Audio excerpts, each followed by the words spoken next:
function of the structure, and there could be a failure of the structure.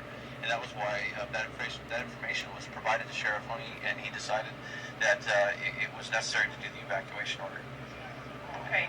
And at this point, it's not as progressive as initially thought, correct? That is correct. So one of the responses that the Department of Water Resources decided, and keep in mind that when I say the Department of Water Resources, right now there's not just Department of Water Resources dam safety engineers. There are engineers from the California Division of Safety of Dams, which is a regulatory agency, and also the Federal Energy Regulatory Agency. So it's it's a coordinated effort to try to come up with a solution for what's going on with Lake Oroville right now. So what they did was we increased the releases over the primary spillway. They were at 55,000 cubic feet per second. They increased them to 100,000 cubic feet per second. So the lake was already slowly receding, but that accelerated it dramatically. That doubled the outflow over the spillway. So what that did was that brings the surface of Lake Oroville down, and what they wanted to bring that surface down below the lip of the auxiliary structure, so that way the water was no longer flowing, because it's the water that's causing the erosion. So this way you stop the erosion by turning off the water source. So there's still water pressure pushing on that structure. So they're going to continue to.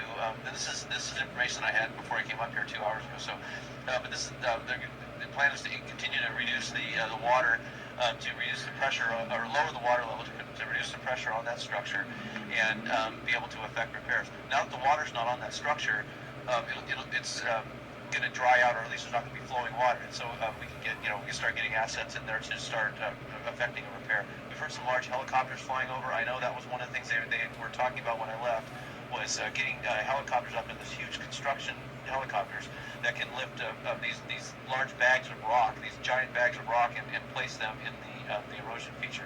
This is similar to what you do when you are doing a levee fix, and so there's people have experience with this type of thing.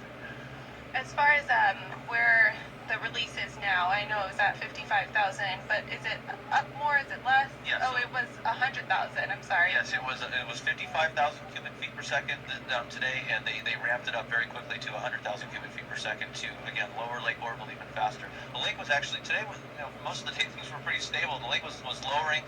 The water that was flowing over the auxiliary spillway was lowering, and and now this happens, but they brought the lake down very quickly. I will say that 100,000 cubic feet per second is a lot of water, but it's not as much as we released in 1997, which was 150,000 cubic feet per second.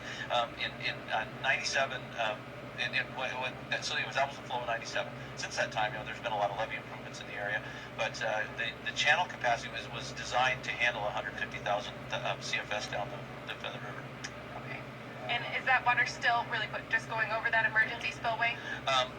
Before I left to go up here to do the press conference, they were saying that within the hour they expected the water level to get below the top of that emergency spillway, and that was now we're about 2 hours out. So I assume that it's already the water's already down below the lip, and that the water has stopped.